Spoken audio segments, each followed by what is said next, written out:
Қайырлы күн, аман есенсіздер ме, қымбатты Қазақстан халқы. Бүгінгі 7 мамыр ұлы мейрамдарыңыз құтты болсын, ер азаматтар, балаларымыз.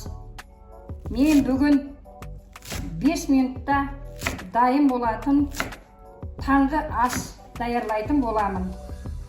Ол жерде бар болғаны 2 өнімнен тұрады: жұмыртқа, жусай. Тек қана таңғы ас емес, кейде асықсаңыздар, қарындарыңыз ашып кетсе, кез келген ер адам да, қыз балалар да дайындап жей алады. Әрбір өзіне бір тал жұмыртқадан кетеді. Енді жұмыртқаны көбірек болсын деп, өздеріңіз солай ұнатсаңыздар, 2 тал жұмыртқамен де істеуге болады. Енді қалай турасаңыздар да өз еріктеріңіз, енді өте үлкен қып тураудың онша келіспей қалады. Қымбатты көрермендер, тұзды да өзім ұнтақтап алдым. Аз қандай, өте аз мөлшерде тұз саласыздар.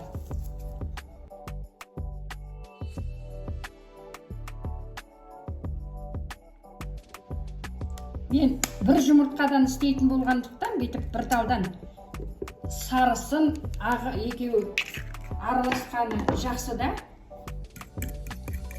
Бүйтіп араластырып, соны кейін құймақ құсатып істеймін. Тұз салсаңыздар да, салмасаңыздар да өз еріктеріңіз, мен салмаймын. Себебі ішіндегі салмаға салдым. Қымбатты көрермендер, тапам қызды, май жағам.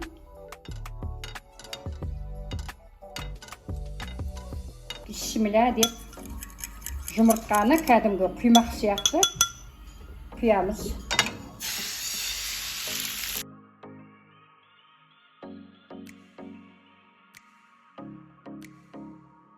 Бұған міне жусайымды саламын.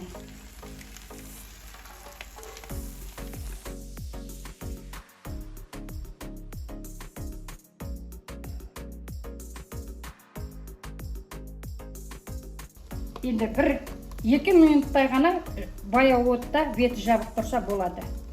Міне қымбатты көрермендер, мен дайын болды. Міне осылай оны мен қазір қабаттайтын боламын. Осылай самса сияқты 3 бұрышты етіп.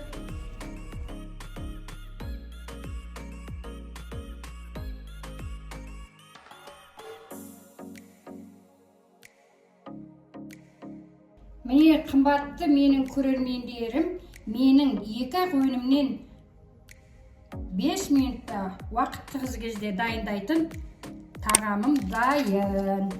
Енді мен кішкене кетчуппенен әсемдеп қойғым келіп тұр. Егер де менің осы тағамым ұнаса, сіздер де дайындап және пікірлеріңізді жаза кетіңіздер. Тағы да мейрамдарыңызбен құттықтаймын. Келесі видеода кездескенше аман сау болыңыздар.